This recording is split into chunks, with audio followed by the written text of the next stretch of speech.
Pertama-tama saya ingin mengucapkan puji syukur kehadirat Allah Subhanahu wa taala bahwa hari ini bisa jumpa dengan semua rekan-rekan yang sudah hadir di webinar pagi hari ini, yaitu tentang bagaimana menjadi orang tua bahagia.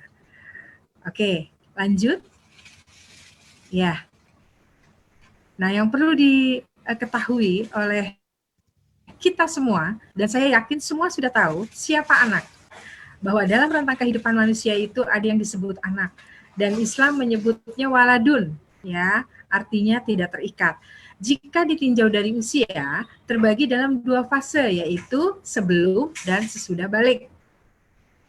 Nah, lagi menjadi fase sibyun atau batita, ini anak-anak usia di bawah 3 tahun, dan tiflun, prasekolah. Prasekolah itu artinya di bawah usia 6 tahun, berarti anak-anak yang duduk di bangku TK, di bangku PAUD gitu ya, atau di RA. Hal tersebut semua adalah sesuai dengan Konvensi Hak Anak PBB yang diratifikasi dalam Undang-Undang Perlindungan Anak, bahwa yang disebut anak itu usianya dari 0 sampai 18 tahun. Artinya, teman-teman semua ini kalau memiliki anak yang usianya masih di bawah 18 tahun, berarti itu masih anak. Nanti setelah dia di usia 18 tahun ke atas atau usia sesudah balik, itu berarti disebut orang dewasa, ya. Itu yang perlu teman-teman ketahui. Jadi anak kita yang sekolahnya di SD, SMP, SMA itu masih terbilang anak. Jadi mau tidak mau itu tanggung jawabnya masih harus diarahkan oleh orang tua. Ya, lanjut. Nah, definisi belajar. Nah, ini untuk menyatukan pemikiran saja, biar kita sama. Bahwa belajar itu adalah perubahan permanen yang terjadi terhadap perilaku dan mental seseorang. Artinya bahwa belajar itu tidak harus selalu di bangku sekolah. Di rumah pun adalah belajar, ya. Di mana anak itu mulai dari usia 0 tahun, bahkan sejak dari kandungan itu mulai belajar.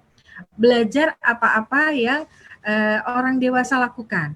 Jadi yang namanya belajar itu tidak hanya di sekolah, di rumah belajar, di lingkungan belajar, dimanapun itu kita belajar. Hanya kita sebagai orang tua tinggal meluruskan. Maksud dari sederhananya saja nih, anak usia dini disuruh sama orang tuanya untuk membersihkan bekas main misalnya, atau alat-alat main, itu juga belajar. Jadi dia tahu bahwa mainan yang dipakai kalau sudah harus dikembalikan lagi ke tempatnya. Itu juga belajar, artinya mendisiplinkan anak gitu ya. Yang merupakan juga pengalaman. Bahwa belajar itu pengalaman, artinya apa yang dilakukan setiap hari itu kan pengalaman. Sama halnya seperti kita. Apa yang kita lakukan setiap hari itu kan pengalaman. Nah, nanti pengalaman itu kita bisa sampaikan kepada anak. Nah, kalau kita, contoh sederhana misalnya, nah kalau kita mau jadi orang sukses harus belajar. Nah, bagaimana belajarnya? Nah, ini yang harus kita lakukan. Nah, inilah yang sekarang terjadi. Belajar itu tidak hanya di sekolah, kan tadi saya bilang, bisa saja di rumah, di lingkungan, dan seterusnya. Sekarang lagi dikembalikan nih sama keadaan yang seperti ini, keadaan seperti ini dikembalikan pendidikan itu kepada orang tua. Karena bagaimanapun, orang tua itu memang mau tidak mau adalah guru buat anaknya. Guru pertama buat anaknya. Orang tua di sini adalah ayah dan ibu. Jadi bukan hanya tanggung jawab ibu saja, tapi ayah juga ikut bertanggung jawab, ya. Nah, segala yang diperoleh seseorang dari pengalaman merupakan kesempatan dalam belajar. Artinya apapun itu. Sederhananya tadi, membereskan mainan, itu anak belajar. Atau anak mulai belajar bicara, itu juga belajar. Atau di sekolah SD, anak mulai didisiplinkan mengerjakan tugas-tugas sekolah. Nah, itu juga belajar. Atau sederhananya perilaku. Perilaku misalnya datang ke sekolahan harus menyapa temannya, memberi salam, itu belajar. Begitu juga waktu berangkat dari rumah, harus memberi salam, cium tangan terhadap orang tua, itu adalah belajar. Ini semua adalah pembiasaan. Kalau tidak dilakukan, anak itu merasa kaku, merasa canggung. Contoh sederhana, ada anak yang kalau pergi sekolah istilahnya selonong boy, pergi aja begitu tanpa memberi salam atau tidak cium tangan terhadap orang tua. Nah, ini sekarang lagi dikembalikan kepada orang tua. Ayo para orang tua semangat untuk memberikan pengalaman berharga buat anak. Oke, lanjut. Jadi definisi belajar itu luas ya. Mendidik dengan hati. Nah, ini sekarang kita alami nih. Di era globalisasi, umumnya orang tua itu mendidik anak dengan mengedepankan emosi. Ini maaf ya. Kenapa? Karena orang tua kan dia sudah merasa sibuk nih. Sibuk harus mengerjakan, ibu misalnya mengerjakan urusan rumah tangga, belum lagi kalau ibunya bekerja harus melakukan tugas-tugas kantor, belum lagi menyelesaikan hal-hal banyak ya. Jadi ini banyak sekali para orang tua yang karena sudah terlalu banyak kegiatan yang dilakukan, sehingga begitu diberi beban harus belajar di rumah, tuh merasa, aduh, kok ini banget nih, berat banget, bikin kepala rasanya mau pecah, tadi seperti Bu Kepala Yayasan bilang ya. Sebenarnya, ini semua kembali lagi kepada diri kita, ya. Semua hal yang kita lakukan, intinya untuk siapa? Untuk anak kan, kita bekerja di luar untuk anak, kita memasak misalnya di rumah atau menyuci baju anak, itu kan semua adalah untuk anak, ya kan? Nah, itu adalah cuma fisiknya. Padahal yang diperlukan anak juga adalah bagaimana memelihara hatinya. Jadi kita harus sabar menghadapi anak gitu ya. Kenapa? Karena guru itu di sekolah punya aturannya, punya kode etiknya. Bagaimana dia harus sabar menghadapi anak, terus bagaimana dia harus bisa semua anak itu menjadi senang dengan dirinya, tenang, dan tidak lagi saling satu sama lain ribut gitu ya. Jadi kan padahal karakternya beda-beda nih di sekolah. Kan anak banyak orang ya, karakternya beda-beda. Padahal kalau di rumah kan karakter anak kita tahu. Kenapa? Karena kita yang melahirkan. Nih maaf ya para ibu-ibu, kita juga yang menjaga dan mendidik dia sehingga dia sekarang bisa sekolah dan seterusnya. Itu kan semua kan karena kita. Nah, jadi sebenarnya guru itu di sekolah membantu orang tua mendisiplinkan anak. Ya. Nah, inilah yang perlu disadari oleh para orang tua bahwa tugas guru itu berbeda dengan tugas orang tua. Justru orang tua tugasnya jauh lebih besar daripada guru. Kalau guru itu sifatnya hanya membantu. Jadi, mohon maaf nih kalau tiba-tiba di dalam PJJ itu ada orang tua yang komplain. Udah bayar sekolah, kenapa saya juga yang harus mengajar, dan seperti itu ya, banyak ya. Benar-benar. Nah, ya, Bunda. Ini sebenarnya uang yang kita berikan kepada sekolah itu nggak seberapa nilainya dibandingkan nilai moral yang sudah diberikan guru kepada anak kita. Ya, itulah yang kita harus sadari. Ya, jadi di tengah kekeringan ruhiyah sosial, jadi kita kan sekarang lagi jarang berhubungan nih, ya, sehingga komunikasi bisanya lewat daring. Nah, ini juga perlu dibina. Jadi ada krisis kesantunan moral. Artinya gini, orang tua merasa sudah membayar sekolah, tanggung jawabnya ada di sekolah. Padahal bukan. Sekolah itu sifatnya membantu. Dan kita harus berterima kasih kepada sekolah. Bukan berarti kita menyalahkan sekolah. Misalnya, saya udah bayar, kenapa jadi harus saya juga yang mengajar di rumah? Nah, itu. Hal-hal itu perlu dipikirkan kembali bahwa jangan sampai kita menyalahkan orang lain dulu sebelum kita introspeksi diri. Seharusnya orang tua maupun guru itu dalam mendidik anak harus dengan cinta kasih, pasti ya. Saya yakin semua juga demikian. Tapi ada hal-hal yang mungkin perlu ditiru dari guru. Karena guru itu pasti sabar dan semuanya dianggap sama, tidak membeda-bedakan. Nah ini yang kadang-kadang kita sebagai orang tua belum bisa seperti itu, menyelaraskan. Selalu membandingkan misalnya, tuh si kakak pintar karena mau belajar. Nah, ini sebenarnya hal yang tidak boleh dilakukan orang tua. Seharusnya kalimatnya jangan begitu. Coba lihat kakak tuh mau belajar. Nah, gimana kalau adik juga ikut belajar? Jadi kalimatnya yang harus diubah. Yang tadi negatif, membanding-bandingkan menjadi positif untuk menyemangati. Ya, itu tinggal bagaimana kata-kata kita dengan mencontohkan sikap-sikap positif. Oke, lanjut. Itulah mendidik dengan hati. Terus apa yang dilakukan orang tua dan guru dalam mendidik dengan hati di masa pandemi? Ini ada beberapa langkah. Saya membuatnya minimal 4 hal ini menurut saya yang perlu dimiliki oleh kita sebagai orang tua sekaligus guru buat anak kita. Kelembutan sikap itu modal utama, luar biasa. Karena anak itu kalau kita sikapnya lembut, insya Allah dia juga akan mau mengikuti apa kata orang tua. Karena banyak anak itu lebih mendengar kata guru daripada orang tua. Kenapa? Kita harus ngambil nih apa yang dilakukan oleh guru di sekolah. Kenapa? Guru itu dengan kelembutannya, dengan kesabarannya. Nah, inilah yang harus kita terapkan.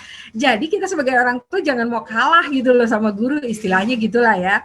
Tapi ini semua kembali lagi mau nggak kita mengubah sikap tadi. Jangan kita kalau misalnya menyuruh anak, ayo belajar gitu. Tapi kitanya sendiri sibuk dengan handphone misalnya gitu ya, mohon maaf ya. Atau kitanya mengerjakan hal lain tapi anak tidak didampingi. Coba kalau di sekolah, ibu guru menyuruh, ayo nak, kita sekarang belajar matematika. Kan didampingin. Buka halaman sekian, nomor 1 coba kita baca sama-sama. Kan begitu, ya nggak? Ini yang harus dilakukan orang tua. Bagaimanapun orang tua itu adalah figur buat anaknya. Jadi jangan sampai figur diri kita dikalahkan oleh figur guru, ya. Jadi harus diambil nih sisi positifnya dari guru, gitu. Terus memanage emosi, ini penting, ya. Memanage emosi itu penting. Bagaimana kita jangan sampai karena memang tugas rumah tangga itu nggak sedikit, ya. Dan apalagi kalau orang tuanya bekerja juga, berarti kan tugasnya terutama ibu double ya. Urusan rumah tangga juga, urusan pekerjaan juga. Tapi kita harus pandai nih memanage emosi kita. Jangan sampai urusan kita di luar, di kerjaan, di kantor, atau urusan rumah tangga kita nih, misalnya cucian belum selesai, masak belum dikerjain, terus anak kepingin belajar didampingin. Nah, kita harus pandai-pandai lah memanage waktu, ya. Jadi di saat sekarang ini, mungkin menyiapkan bahan masakannya sore hari atau malam hari sehingga saat anak belajar pagi kita udah nggak repot lagi gitu. Artinya itu semua udah tinggal istilahnya mematangkan saja kan gampang. Mungkin cuma setengah jam selesai. Tapi mendampingin anak jangan sampai ini terlewat nih waktunya. Ya. Terus hindari prakonsepsi negatif. Jadi jangan suka suudzon mendidik anak itu. Artinya gini, kamu itu memang nggak bisa diatur dan sebagainya. Nah itu tanpa kita sadari ucapan kita itu adalah doa, ya.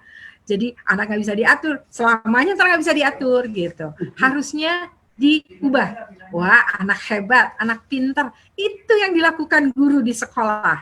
Jadi jangan sampai orang tua kalah sama guru. Guru itu selalu, wah anak hebat, pintar, ayo kita kerjakan. Itu bahasanya, ya. Terus hadirkan anak dalam doa. Saya yakin semua orang tua pasti sudah doa ya untuk anaknya yang terbaik. Tapi saat anak itu lagi rewel, lagi ngamuk gitu ya, artinya nggak mau mengerjakan, bahkan ekstrimnya itu nangis gitu ya. Nah, kalau guru kan di sekolahan kan diambil anaknya, dipangku, dipeluk. Saya yakin setiap guru melakukan itu sambil dalam hatinya berdoa. Ya Allah, lunakkanlah hati anak ini supaya anak ini mau belajar dan seterusnya. Kenapa hal itu tidak kita lakukan? Ayo sebagai orang tua lakukan. Saat anak kita nangis, jangan dicubit, tambah jadi, gitu kan? Jadi guru melakukan itu, kita sekarang yang menggantikannya melakukan itu. Orang anak kita kok kenapa jadi kita kalah sama guru di sekolah? Nah, ini para orang tua harusnya menyadari bahwa kalau kita mau mendiamkan anak, itu jangan dengan kekerasan. Misalnya kekerasan itu bisa saja dengan fisik dicubit, atau kalau dengan kata-kata ucapannya tuh marah-marah gitu ya. Nah, ini di sekolah nggak ada hal begitu, karena guru punya kode etik ya, bahwa harus melakukan membujuk anak, bahkan dengan membujuk itu sambil dipangku, sambil dipeluk, hatinya pasti berdoa. Ya Allah, lunakkanlah hati anak ini. Semoga dia mau mengikuti pelajaran hari ini. Semoga dia tenang gitu. Ya. Nah ini, jadi doa itu merupakan keniscayaan. Jadi mohon orang tua memang kerjanya jadi yang biasanya menyelesaikan tugas itu, mendidik anak itu di sekolah, sekarang kan dikembalikan ke orang tua. Ini kesempatan. Oke, lanjut. Lanjut Bu Siti ya. Mendidik dengan keteladanan. Nah, sifat mendidik adalah bagaimana memuliakan orang yang dididik menjadi manusia yang mulia sebagai ciptaan atau amanah dari Allah. Sekarang saya kembalikan kepada para orang tua, ya kan? Apakah anak-anak itu pernah minta dilahirkan? Tidak kan? Dia terlahir karena adanya kita, pasangan suami istri. Makanya anak itu harus dihargai sebagai orang, biarpun dia masih kecil, dia kan orang, punya perasaan, punya kemauan gitu ya. Nah, ini yang harus dipahami oleh para orang tua, bahwa anak itu bagaimanapun kondisinya, dia adalah makhluk ciptaan Allah yang punya rasa, punya keinginan seperti kita. Kita juga kan punya keinginan anak kita harus jadi orang sukses, harus menjadi anak yang tawadu, harus menjadi anak yang soleh, soleha, seperti itu kan. Kita maunya seperti itu, tapi kita tidak pernah mencontohkan gitu. Nah, anak itu butuh figur, butuh role model. Nah, permasalahannya adalah karena kita sebagai orang tua kurang pengetahuan dalam keteladanan mendidik sikap terhadap anak. Contoh sederhana, misalnya, kalau di sekolah sebelum makan pasti cuci tangan. Nah, ini kan jadi pembiasaan. Di rumah juga harus dilakukan seperti itu. Setelah itu duduk di meja baca doa. Saya yakin hal ini pasti dilakukan di sekolah setiap hari. Nah, sekarang saya kembalikan kepada orang tua, apakah di rumah dilakukan gitu ya. Jadi pada saat orang tua sudah menyiapkan makanan, bukan cuma ayo pada makan gitu ya, tapi ditinggal. Justru kalau bisa duduk bersama, baca doa dan seterusnya. Itu mulai dibiasakan. Karena tidak ada sesuatu hal itu instan. Harus ada pembiasaan. Oke, lanjut. Nah, keteladanan adalah kunci. Artinya gini, kita sebagai orang tua itu harus bisa mencontohkan hal-hal yang positif ya. Jangan sampai mendidik anak itu hanya dengan ucapan saja, tapi kita harus lakukan. Misalnya, ayo nak belajar gitu ya. Anak disuruh belajar, tapi kitanya sendiri sibuk dengan hal yang lain. Seharusnya adalah pada saat kita menyuruh anak belajar, kita juga duduk walaupun kita nggak belajar, tapi kita ikut mendampingi anak gitu. Apalagi sekarang kan lewat online ya, mulai dari SD itu kan pasti kan lewat online. Kita lihat, pelajarannya di online. Karena kalau kita tidak perhatikan, tidak kita dampingin, itu suka muncul tuh konten-konten yang negatif. Ya. Nah, kalau kita dampingin kan kita langsung bisa yang itu nggak usah, langsung diblok gitu ya, jadi tidak terbuka oleh anak. Nah, hal inilah yang perlu orang tua lakukan. Dan semua itu jangan jadi beban. Tapi ayo lakukan itu dengan suasana yang menyenangkan gitu ya. Jadi anak itu melakukannya juga tidak terpaksa. Karena apa? Banyak anak-anak sekarang, saya bosen belajar di rumah karena mama marah-marah melulu, misalnya begitu. Nah, ini yang harus diubah. Artinya kita para orang tua memang harus lebih sabar menghadapi anak. Kenapa guru di sekolah bisa, kita juga harus lebih bisa. Orang anak kita kok, gitu kan?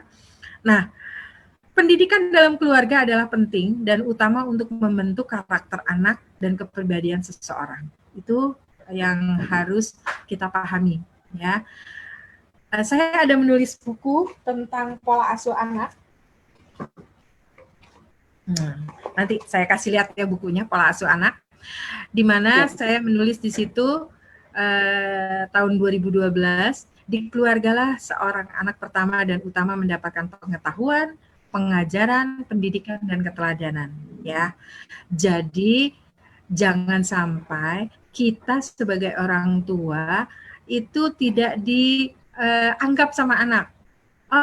Lebih pintar Bu Siti yang ngajar daripada Mama. Nah, hal ini terjadi. Iya, jadi kita mau tidak mau memang harus mengambil sisi positif dari guru itu apa. Kita coba praktekkan di rumah gitu ya. Itu yang diharapkan.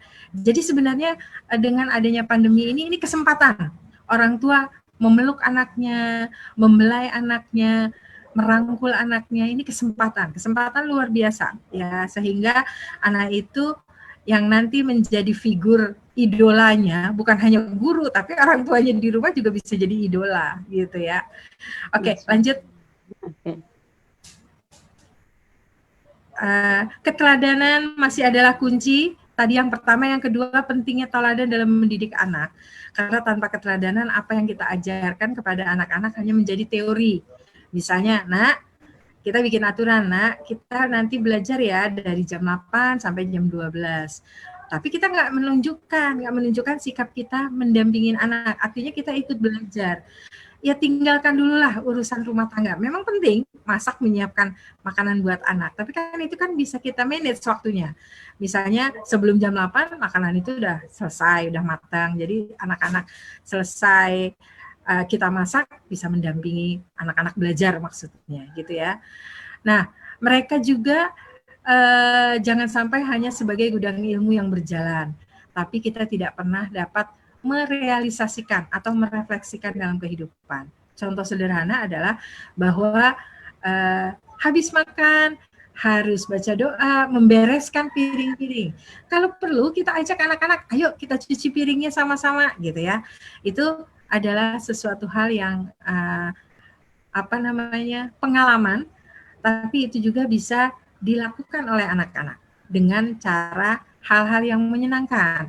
Kan seru tuh ya kalau seandainya anak-anak cuci piringnya sama-sama gitu. Misalnya ada anaknya 2-3 orang, ya kita cuci sama-sama. Siapa yang bersih, siapa yang nggak bersih, kan kita bisa kasih pembelajaran buat mereka gitu cara-caranya. Oke, lanjutkan Bu Siti. Siap.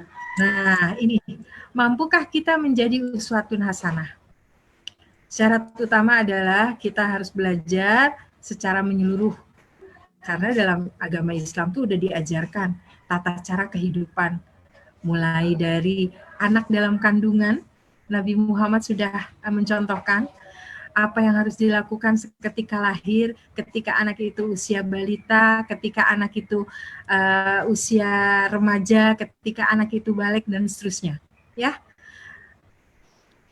kalau kita sudah mempelajari itu secara menyeluruh, insya Allah kita akan menjadikan prioritas. Ya, kita bisa menjadi teladan yang baik bagi anak-anak. Karena dalam agama kita, landasan ideal itu adalah membentuk kepribadian. Jadi gini, tidak penting anak itu harus jadi seseorang sukses, tapi kalau akhlaknya, moralnya jeblok istilahnya, kan nggak ada gunanya. Jadi yang utama itu adalah kepribadian yang moralnya. Kalau dia sudah menjadi anak yang santun, anak yang soleh gitu ya, walaupun dia tidak pinter-pinter amat di sekolahan, insya Allah kehidupan kedepannya akan menjadi baik. Artinya Allah sudah memberikan jalur, kita sudah memberikan jalur yang sesuai dengan dalam Al-Quran diajarkan. Ya, jadi paling utama bahwa mendidik itu adalah bagaimana membentuk karakter. Kalau untuk kepandaian itu adalah yang nomor kesekian. Jadi bukan berarti kepandaian itu utama. Jadi misalnya anak kita tidak ranking di sekolah, no problem. Kita jangan marahin dia, tapi kita justru, wah kamu hebat. Walaupun tidak ranking, tapi kamu rajin belajar. Kamu sholatnya tidak pernah tinggal. Bahkan hafalannya luar biasa.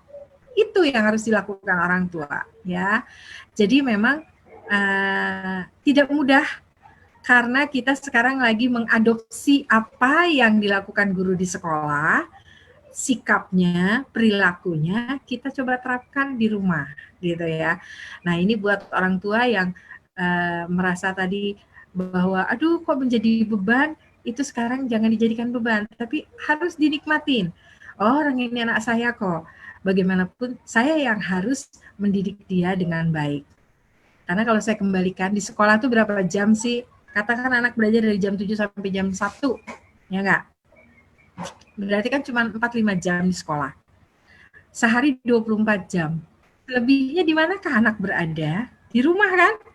Artinya anak itu adalah tanggung jawab orang tua, gitu. Guru itu sifatnya membantu orang tua. Jadi jangan marah-marah sama guru kalau misalnya dikasih, Bu nanti tugas anak adalah membuat ini, gitu ya.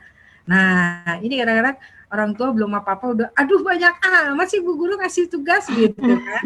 Padahal itu ada kurikulumnya. Jadi untuk membentuk anak itu misalnya untuk di SD harus ada mapel matematika, ada bahasa, ada sejarah dan seterusnya, itu memang kurikulumnya harus dilakukan gitu. Kalau di PAUD ada temanya misalnya kan, atau di RA, di TK ada sentranya yang mesti dilakukan. Itu harus dilakukan memang. Karena itulah membentuk intelijensi anak ya. Jadi bukan hanya kepribadian, bukan hanya karakter, tapi intelijensinya dia juga dibentuk gitu. Oke, lanjut. Nih, peran orang tua bagaimana mengajar di rumah. Nah, ini penting nih. Ciptakanlah kebiasaan seperti sebelum COVID. Dulu waktu sebelum COVID kan anak-anak belajarnya tekstual. Artinya ada bukunya, ada materinya. Tidak di handphone. Kalau sekarang karena guru tidak bisa berhadapan langsung dengan orang tua, dengan anak, berarti kan tugas-tugas itu diberikan kepada orang tua lewat handphone, ya enggak? Dan anak-anak juga kan kadang-kadang ikut membaca di handphone. Tapi kita yang membatasi anak untuk tidak selalu menjadi kebiasaan yang terus-menerus melihat handphone. Jadi harus dikontrol nih, ya.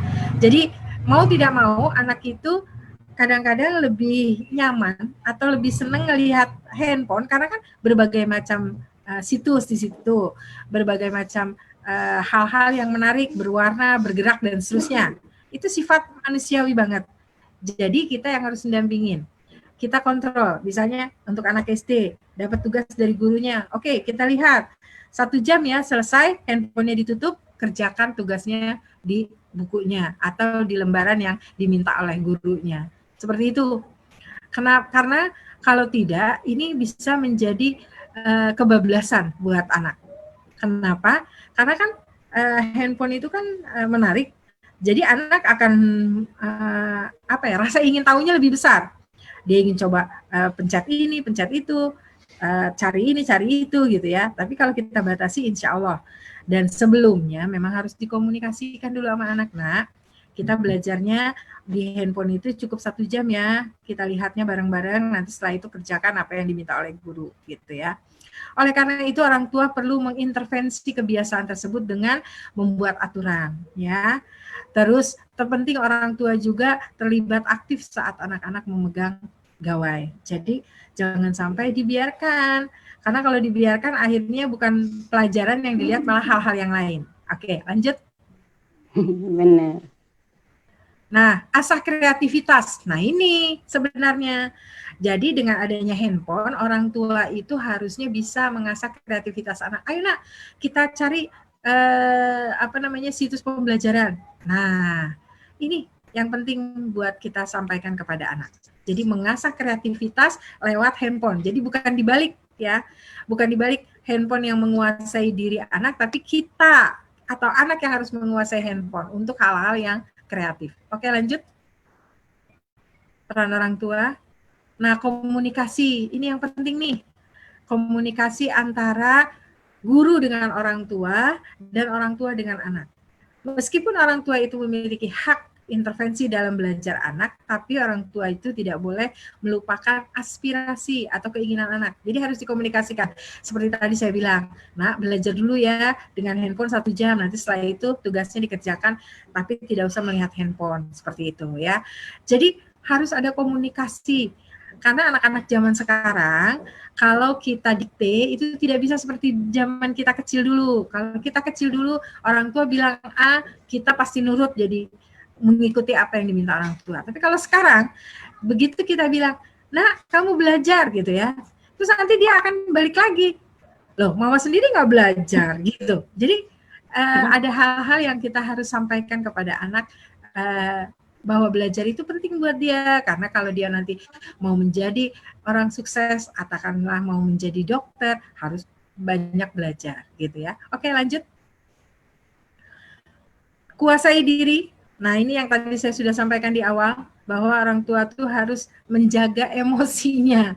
Karena orang tua tuh karena merasa ini anaknya, kalau udah lagi kesel gitu ya, bukan cuma dicubit aja, kata-katanya juga mulai deh tuh hal-hal yang negatif buat anak. Nah, ini yang perlu dikontrol dari diri orang tua, bahwa kuasai diri.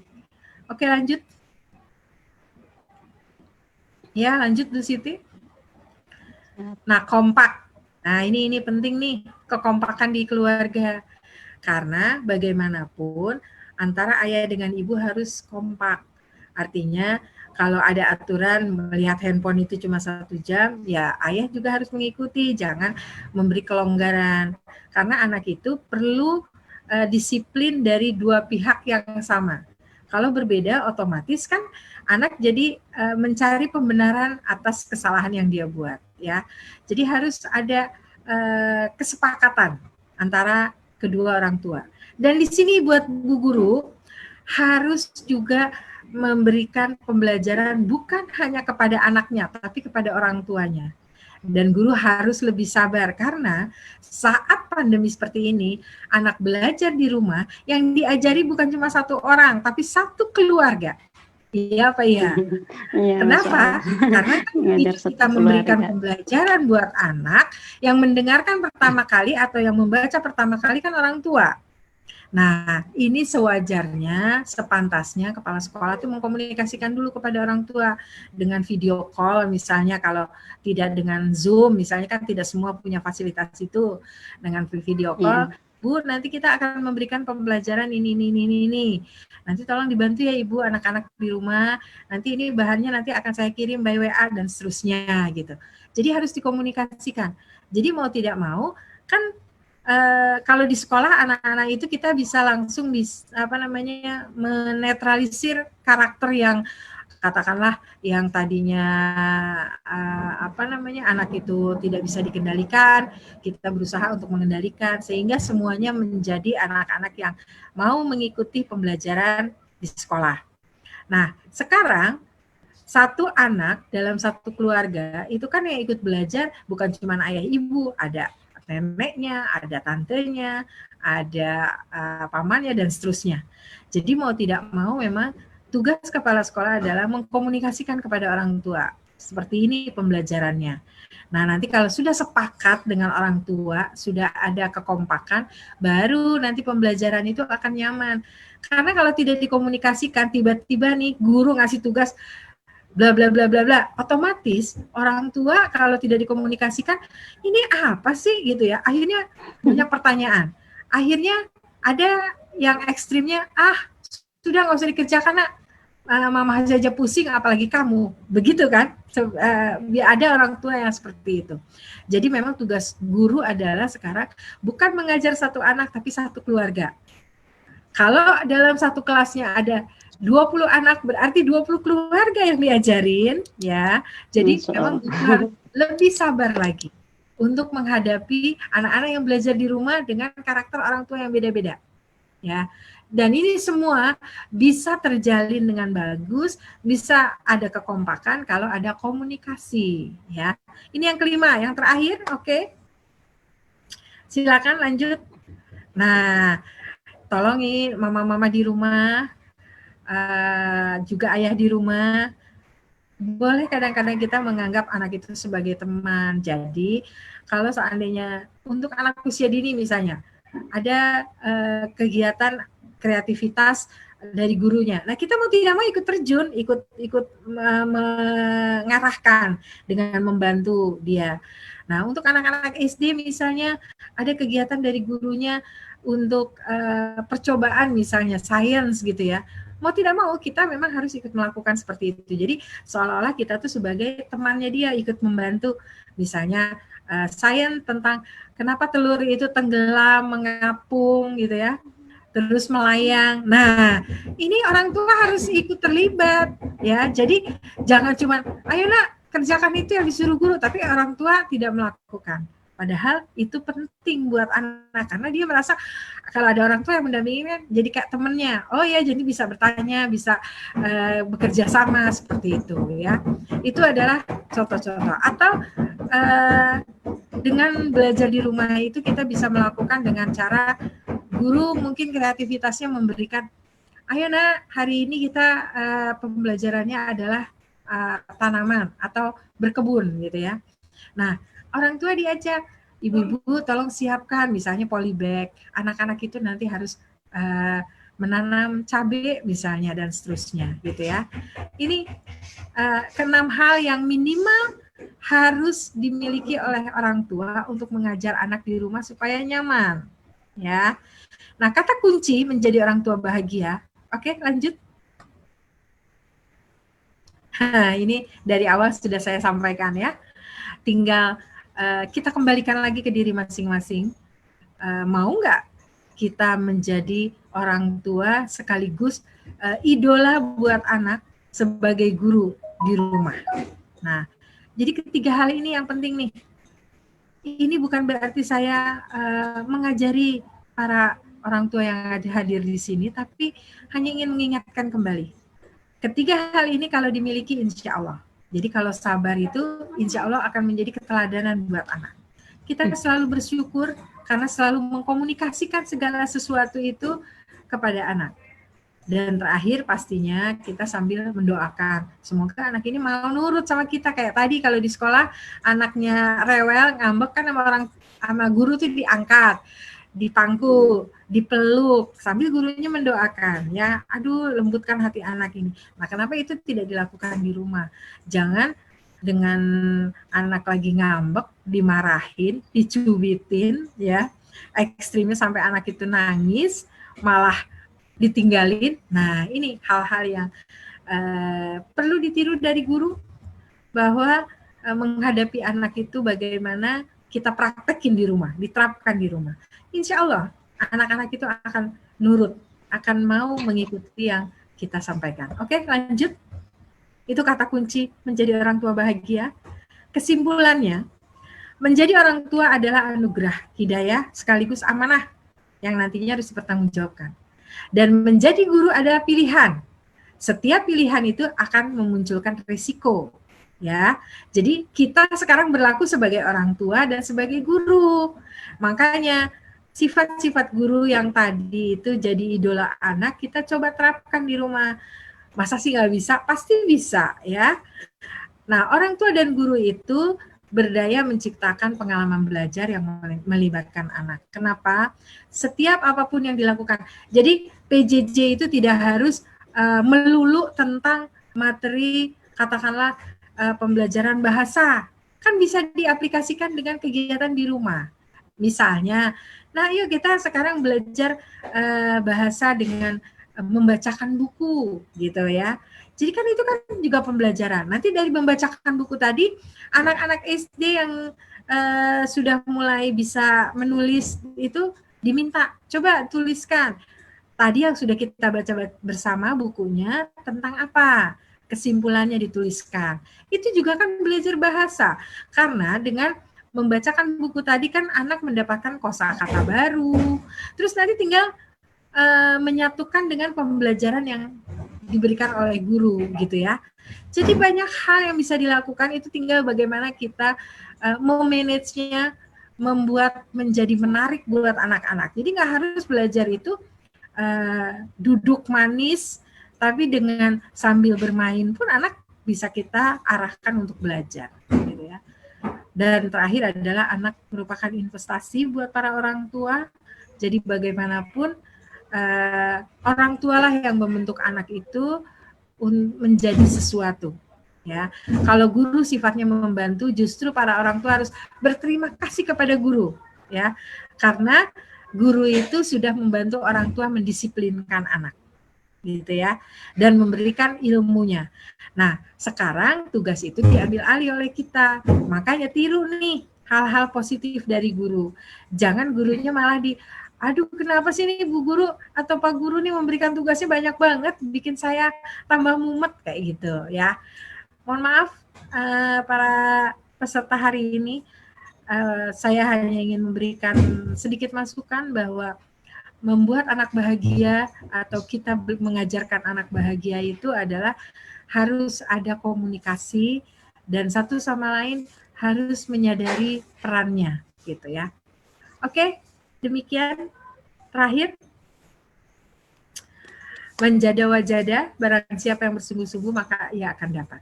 Jadi menurut saya para orang tua di sini insya Allah pasti bisa melakukan apa yang dikerjakan oleh guru di sekolah. Ya, saya kembalikan ke Bu Siti. Mungkin ada pertanyaan dari para peserta, silakan.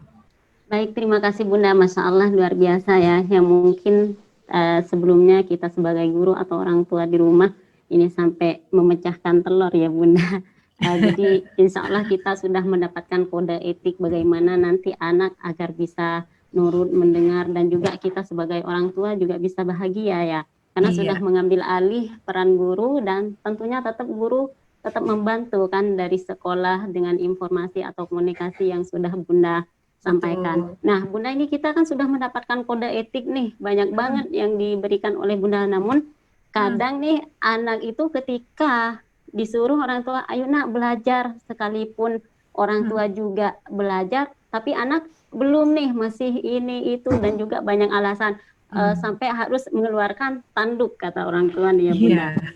Harus mengeluarkan tanduk nih, baru kalau sudah marah, baru mengeluarkan tanduk, baru marah-marah, nah anak baru mau belajar. Nah kalau seperti ini bagaimana Bunda? Yang harus kita sikapi sebagai orang tua, yang harus kita kerjakan sebagai orang tua. Sebelum saya bacakan pertanyaan dari orang lain Bunda. Oke. Silakan.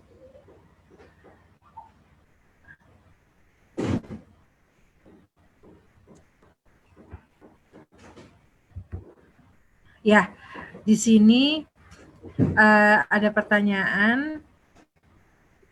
Yang pertama itu dari... Ya, dari saya baca ya Bunda ya. Ya, boleh. Oke, baik. Ini ada pertanyaan dari Bu Bella, bahwasanya kebetulan di pembelajaran jarak jauh sekarang banyak anak yang nggak mau belajar, tapi minta reward. Nah, ini bagaimana nih? Terus reward dulu nih kepada orang tua. Nah, saya mau hadiah ini mungkin ya. Saya mau hadiah ini baru saya mau belajar. Seperti itu.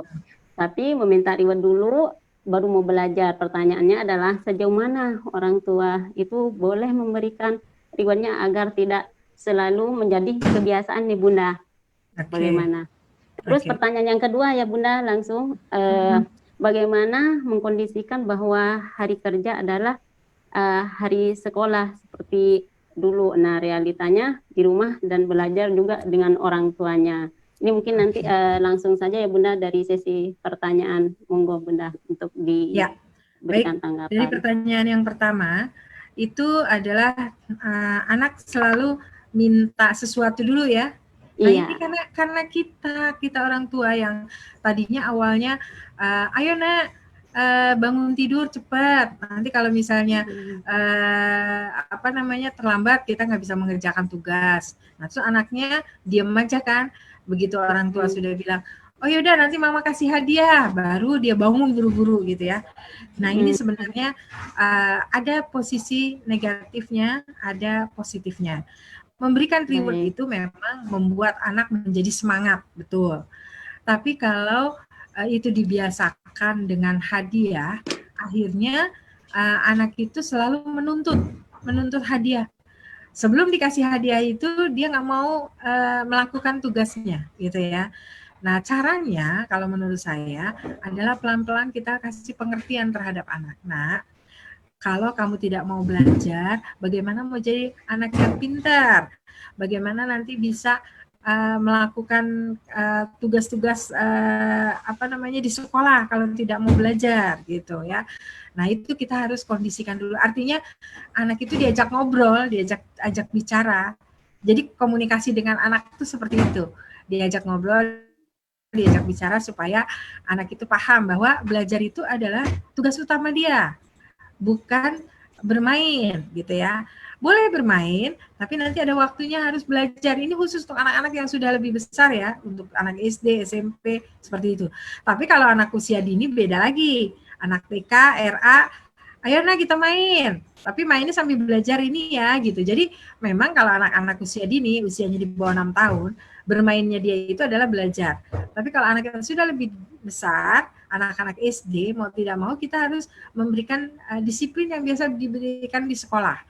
Dari jam 7 pagi sampai jam 12 adalah belajar. Jadi bikin suasana di rumah itu seperti di sekolah. Artinya ibu ikut duduk baca buku misalnya, ayah mungkin yang sekarang kerjanya dari rumah kan tetap bekerja dari rumah gitu. Jadi suasananya itu memang suasana belajar gitu ya. Nah itu yang harus diciptakan sama orang tua. Dan memberikan reward itu tidak salah. Artinya memberikan anak semangat. Hanya caranya yang kita harus pelan-pelan. Mungkin yang tadinya biasanya harus dikasih sesuatu dulu baru mau belajar, pelan-pelan kita sampaikan gitu ya. Nah, kalau seperti ini terus berarti mama harus siapin terus hadiah dong tiap hari ya. Padahal belajar ini kan buat kebutuhan anak juga kan, misalnya buat kebutuhan dia nanti pada saat dia sudah di kelas tinggi atau kelas selanjutnya, itu sebagai bahan gitu ya. Itu jadi mendisiplinkan itu perlu dikomunikasikan, walaupun itu anak usia dini ya. Terus kondisi tadi di rumah itu memang harus dibikin suasananya seperti belajar. Jadi artinya di ruangan itu benar-benar kita taruh buku, kita taruh alat-alat sekolah dia, sehingga disulap lah ruang tamu. Kan di masa pandemi ini kan gak ada tamu ya. Jadi kita sulap jadi ruangan sekolah gitu, jadi ruang belajar. Itu jadi anak-anak merasa dia seperti di sekolah, seneng gitu. Karena memang kondisinya bukan di rumah, karena di rumah itu udah kita sulap ruang tamu menjadi ruang belajar. Buku kita taruh di mana-mana, alat-alat kita taruh di mana-mana untuk anak-anak belajar. Dan di situ juga ayahnya ikut bekerja, kalau memang bekerja dari rumah, menggunakan laptop atau sebagainya. Jadi memang kondisi lingkungan itu mempengaruhi. Jadi tempat itu mempengaruhi anak semangat tidaknya belajar. Kalau misalnya tidak di ruang tamu, misalnya di ruangan kamar dia, kita jadikan suasananya seperti sekolah gitu. Iya, itu yang bisa saya jawab. Baik, terima kasih Bunda. Dua pertanyaan tadi sudah dijawab bahwasanya kita tidak salah baik seorang guru atau orang tua memberikan reward atau hadiah, tapi tidak semuanya atau baru hadiah. Nah, nanti kita kasih pemahaman terlebih dahulu kan begitu Bunda. Jadi mudah-mudahan kepada penanya bisa dipahami. Jadi agar tidak buat sholat baru dapat hadiah. Jadi kita yang pertama adalah dari karakter ya. Kita bentuk karakter atau kita kasih pemahaman terhadap siswa. Terus yang kedua ini sangat menarik ya Bunda. Mungkin juga kita sebagai guru dan juga orang tua sulap ruangan menjadi posisi atau situasi sekolah. Buku Iya. ditata, atau orang tua yang juga kerja bisa dalam satu ruangan. Ternyata anak itu juga nanti merasa, oh saya duduk di sekolah dengan buku, atau Iya. dan juga siapkan buku, pulpen, pensil, alat-alat kepentingan sekolah, atau bahkan kalau perlu juga membelikan papan tulis ya Bunda. Nah, Betul, nanti betul. juga orang tua bisa sambil kerja juga bisa sambil memantau anak di sampingnya. Mungkin ini bisa dipahami ya kepada kedua penanya, dan juga masih ada satu pertanyaan lagi, saya kasih waktu. Ini pertanyaan terakhir, baik Bunda. Ada pertanyaan lagi. Saran untuk pembagian waktu pendampingan anak belajar untuk orang tua yang anaknya lebih dari satu itu bagaimana? Iya. Punya anak 2 atau 3 atau berapa, Iya. tapi beda sekolah atau beda kelas dalam waktu yang sama itu bagaimana katanya Bunda? Iya. Monggo Bunda. Ya itu tadi, kita kan harus pandai memanage ya. Orang tua itu harus bisa mengatur, misalnya di waktu yang bersamaan kita duduk di satu ruangan yang sama, artinya ruang tamu yang udah disulap jadi Yang kelas sudah tadi. disulap. Nah, terus kita atur anak pertama di meja ini, anak kedua, anak ketiga, katakanlah ada 3 anak. Nah, terus untuk pertama kali misalnya mamanya bilang materinya adik dulu nih yang dikasih. Nah, kakak-kakaknya untuk melihat dulu buku yang sudah diberikan tugas oleh guru sebelum nanti kerjakan tugasnya. Nah, adiknya dulu, karena biasanya yang paling kecil ini kan ingin lebih diperhatikan. Jadi kita perhatikan dulu yang paling kecil. Nah, setelah itu selesai, baru kakaknya tadi yang kita dampingin dengan ruangan yang sama yang tadi udah disulap jadi ruangan belajar. Nah, nanti setelah itu adik udah selesai, kita dampingin, otomatis kan dia nanti akan sibuk dengan tugasnya, baru kita beralih ke kakaknya yang nomor 2 dan yang ketiga gitu ya. Jadi memang kita harus pandai mengatur waktu. Dan itu semua memang mama-mama di luar tugas kita sebagai ibu rumah tangga. Harus menyiapkan masak, harus menyiapkan makanan, maksudnya masak, terus membersihkan pakaian dan sebagainya, itu kita atur. Saat selesai waktu anak belajar, barulah tugas tadi kita kerjakan gitu ya. Tadi seperti saya bilang, menyiapkan bahan-bahan makanan itu dari malam hari.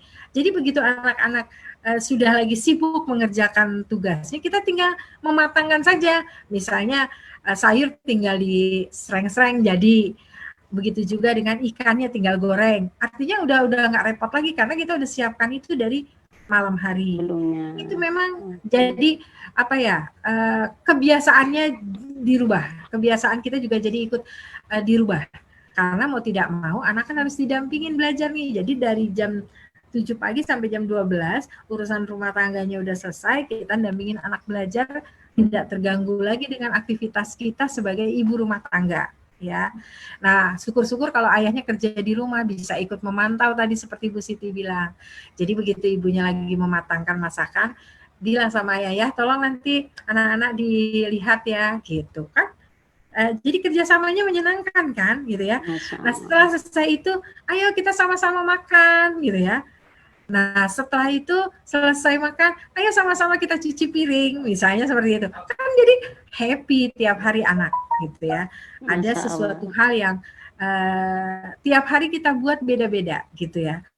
Itu adalah untuk kebiasaan yang rutin. Kebiasaan yang lain misalnya, ayo kita sekarang belajarnya di halaman, ayo kita belajarnya di kebun misalnya, ayo kita belajarnya sekarang tidak hanya di halaman, tapi kita boleh belajar di tempat yang lain misalnya seperti itu. Itu semua kembali lagi kepada kreativitas dari orang tua.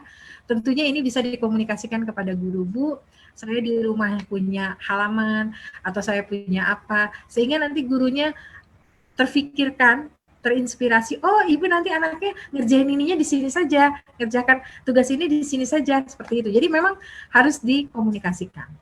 Seperti itu, ya.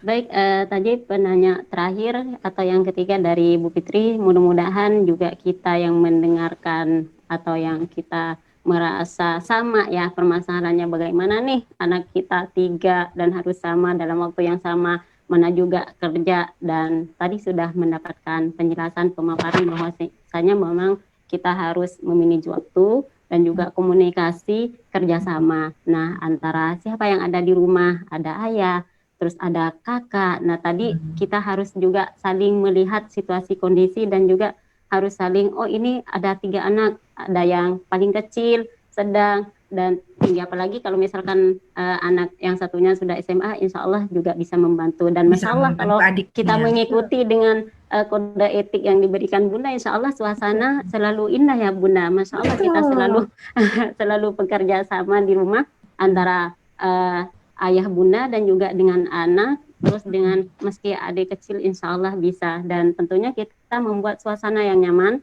membuat suasana yang kreatif. Tadi kita belajar itu bukan hanya di ruangan kelas, duduk di bangku, juga nanti bisa halaman ditebak atau halaman disulap menjadi tempat belajar, dipindah kursinya, dipindah laptopnya, dipindah papannya. Tapi itu memang butuh waktu dan proses. Tapi di situ ketika kita menjalankan proses tersebut itu juga sudah senang, sudah bahagia, kan begitu ya Bunda. Baik, insya Allah materi hari ini kita cukupkan, atau mungkin dari Bunda ada yang disampaikan sebelum diakhiri.